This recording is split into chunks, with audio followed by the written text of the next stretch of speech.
तो hello friends, आप सभी का फिर से स्वागत करता हूं आपके अपनी यूट्यूब चैनल टोटल साइंस में दोस्तों।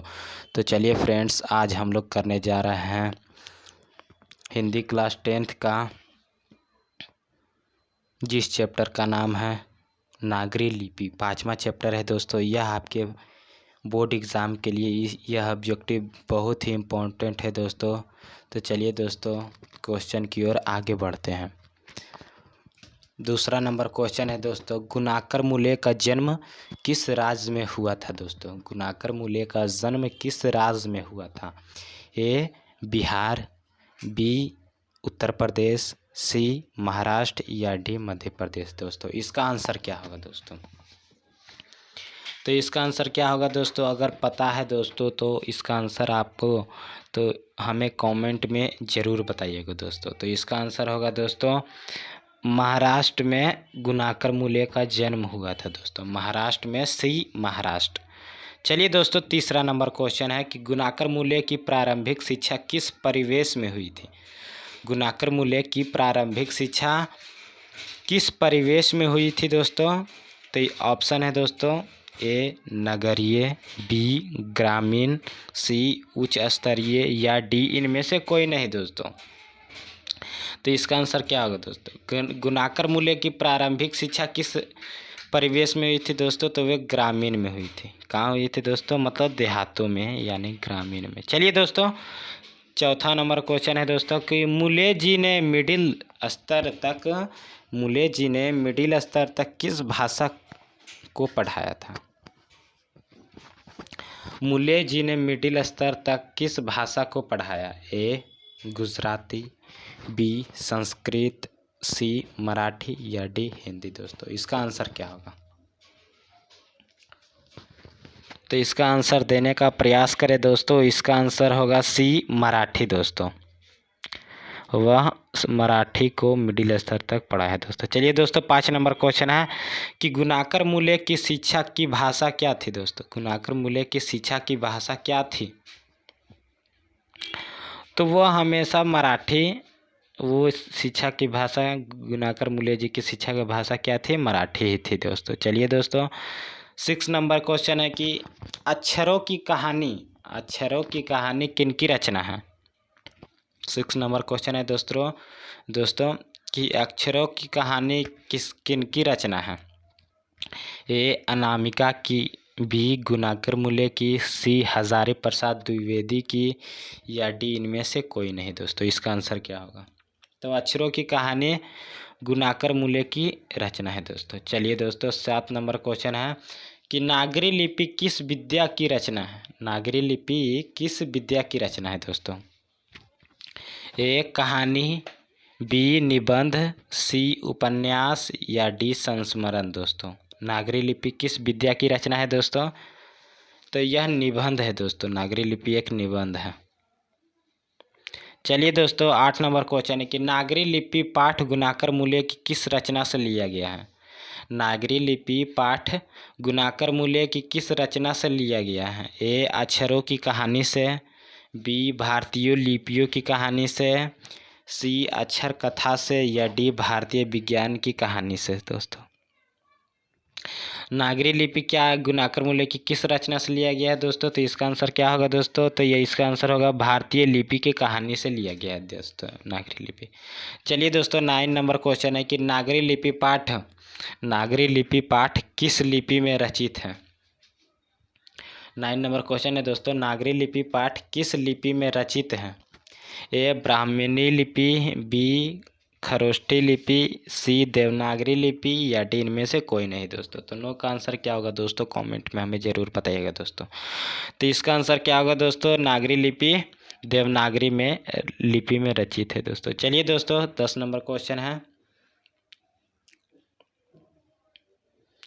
कि 10 नंबर क्वेश्चन है दोस्तों, देवनागरी लिपि के टाइप लगभग कितने साल पहले बने थे?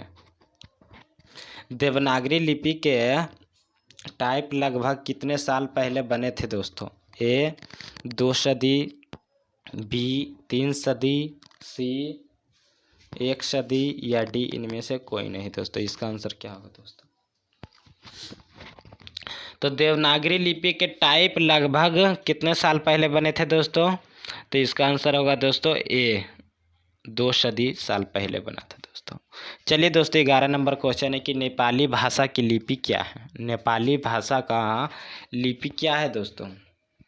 ए नेपाली, बी खसकुरा, सी नेवारी या डी देवनागरी। दोस्तों इसका आंसर क्या होगा? तो नेपाली भाषा का लिपि था दोस्तों देवनागरी। क्या होगा? देवनागरी। 12 नंबर क्वेश्चन है दोस्तों कि मराठी भाषा की लिपि क्या है? मराठी भाषा की लिपि क्या है दोस्तों? ए देवनागरी, बी मराठी, सी ब्राह्मणी या डी इनमें से कोई नहीं दोस्तों। मराठी भाषा का लिपि क्या है दोस्तों? तो चूंकि जानते हैं दोस्तों मराठी भाषा का लिपि देवनागरी है दोस्तों। चलिए दोस्तों 13 नंबर क्वेश्चन है दोस्तों कि गुणाकर मूल्य ने किस लिपि को प्राचीन नागरी लिपि की बहन की संज्ञा दी है? गुणाकर मूल्य ने किस लिपि को प्राचीन नागरी लिपि की बहन की संज्ञा दी है? ए गुजराती, बी बांग्ला, सी तमिल या डी मलयालम। दोस्तों इसका क्या आंसर होगा? गुणाकर मूल्य ने किस लिपि को प्राचीन लिपि नागरी लिपि के बहन की संज्ञा दी है दोस्तों? तो इसका आंसर होगा दोस्तों बी बांग्ला को गुणाकर मूल्य ने प्राचीन लिपि को बहन को संज्ञा दी, बांग्ला को दोस्तों। चलिए दोस्तों 14 नंबर क्वेश्चन है दोस्तों कि नागरी लिपि के आरंभिक लेख कहाँ मिले थे? नागरी लिपि के आरंभिक लेख कहाँ मिले थे दोस्तों? ए पूर्वोत्तर भारत से, बी दक्षिण भारत से, सी उत्तर भारत से या डी इनमें से कोई नहीं दोस्तों। तो नागरी लिपि के प्रारंभिक लेख कहाँ मिले थे दोस्तों? अगर दोस्तों आपको किसी का भी आंसर आपको अगर पता हो तो हमें कमेंट में ज़रूर बताइएगा दोस्तों, और वीडियो को लाइक, सब्सक्राइब और शेयर कीजिएगा दोस्तों। चलिए दोस्तों तो इसका आंसर होगा दोस्तों नागरी लिपि के आरंभिक लेख हमें दक्षिण भारत से मिले थे दोस्तों। कहाँ से मिले थे? दक्षिण भारत से। 15 नंबर क्वेश्चन है दोस्तों कि गुप्त काल से किस लिपि का संबंध है? गुप्त काल से ही किस लिपि का संबंध है? ए सिद्धम, बी ब्राह्मणी, सी देवनागरी या डी गुजराती। दोस्तों इसका आंसर क्या है?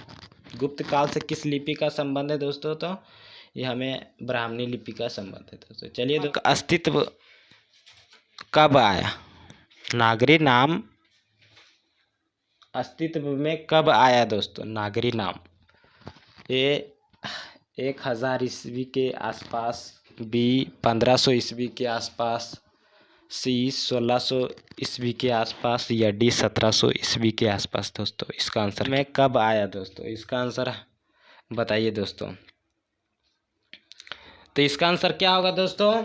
इसका आंसर होगा दोस्तों 1000 ईस्वी के आसपास नागरी नाम अस्तित्व में आया दोस्तों। चलिए दोस्तों 17 नंबर क्वेश्चन है कि विजयनगर के शासकों ने अपने लेखों की लिपि को क्या कहा? ए नागरी, बी नंदी नागरी, सी नागर, डी सिद्धम। दोस्तों इसका आंसर क्या होगा? तो विजयनगर के शासकों ने अपने लेखों की लिपि को नागरी लिपि कहा है दोस्तों। नागरी लिपि क्या कहा है दोस्तों? नागरी। तो इसका आंसर होगा दोस्तों 17 का दोस्तों, सॉरी दोस्तों 17 का आंसर होगा नंदी नागरी कहा था दोस्तों। नंदी नागरी। विजयनगर के शासकों ने अपने लेखों की लिपि को क्या कहा? नंदी नागरी कहा है दोस्तों। नंदी नागरी, बी नंदी नागरी दोस्तों। तो चलिए दोस्तों अगला नंबर क्वेश्चन है दोस्तों 18 नंबर कि श्रवण बेलगोल जैन तीर्थ स्थल कहाँ है दोस्तों? श्रवण बेलगोल जैन तीर्थ स्थल कहाँ है? ए कर्नाटक में, बी सिकंदराबाद में, सी इलाहाबाद में या डी वैशाली में। दोस्तों इसका आंसर क्या होगा? श्रवण बेलगोल जैन तीर्थ स्थल कहाँ है दोस्तों? तो इसका आंसर क्या होगा दोस्तों? इसका आंसर होगा दोस्तों एक कर्नाटक में है दोस्तों। चलिए दोस्तों 19 नंबर क्वेश्चन है कि गुणाकर मूल्य की रचना कौन सी है? ए बहादुर, बी बिस्केदात, सी नागरी लिपि या डी इनमें से कोई नहीं दोस्तों। इसका आंसर क्या होगा? इसका आंसर देने का प्रयास करें दोस्तों। तो इसका आंसर होगा दोस्तों सी नागरी लिपि। गुणाकर मूल्य की रचना है नागरी लिपि। चलिए दोस्तों 20 नंबर क्वेश्चन है कि नागरी लिपि शीर्षक निबंध के निबंधकार कौन है दोस्तों। नागरी लिपि शीर्षक निबंध के निबंधकार कौन है। तो इसका आंसर क्या होगा दोस्तों। ए गुणाकर मूल्य, बी रामचंद्र शुक्ल जी, सी डॉक्टर भोलानाथ तिवारी, डी बाबूराम सक्सेना। दोस्तों इसका आंसर क्या होगा। तो इसका आंसर होगा दोस्तों गुणाकर मूल्य। नागरी लिपि के शीर्षक के निबंधकार गुणाकर मूल्य जी। चलिए दोस्तों 21 नंबर क्वेश्चन है कि नागरी लिपि शीर्षक पाठ किस पुस्तक से लिया गया है दोस्तों। ए अक्षरों की कहानी से, बी भारतीय लिपियों की कहानी से, सी अक्षर कथा से, या डी इनमें से कोई नहीं। दोस्तों इसका आंसर क्या होगा।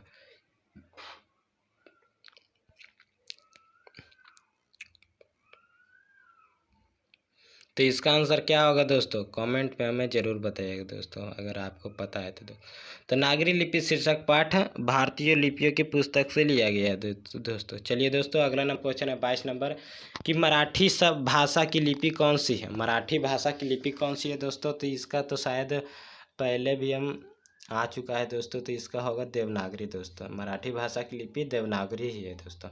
चलिए 23 नंबर क्वेश्चन है दोस्तों सिद्धम क्या है दोस्तों। सिद्धम क्या है। ए मंत्र है, बी सिद्ध योगी है, सी साधु है, या डी एक प्रकार की लिपि है दोस्तों। सिद्धम क्या है दोस्तों, बताइए दोस्तों इसका आंसर क्या होगा। तो सिद्धम एक प्रकार की यह लिपि है दोस्तों। क्या है, सिद्धम एक प्रकार की लिपि है, डी इसका आंसर होगा। 24 नंबर क्वेश्चन है किसे देवनागरी की संज्ञा दी गई है। किसे देवनागरी की संज्ञा दी गई है। ए प्रयाग को, बी काशी को, सी मथुरा को, या डी उज्जैन को। दोस्तों किसे देवनागरी की संज्ञा दी गई है दोस्तों। तो हम लोग जानते हैं दोस्तों किसे देवनागरी की संज्ञा दी गई है दोस्तों। तो बी काशी को दी गई है दोस्तों। किसे दी गई है, काशी को दोस्तों। चलिए दोस्तों 25 नंबर क्वेश्चन है दोस्तों हिंदी की आदि कवि कौन है। ए सरहपाद, बी तुलसी, सी वाल्मीकि, डी निराला। दोस्तों इसका आंसर क्या होगा।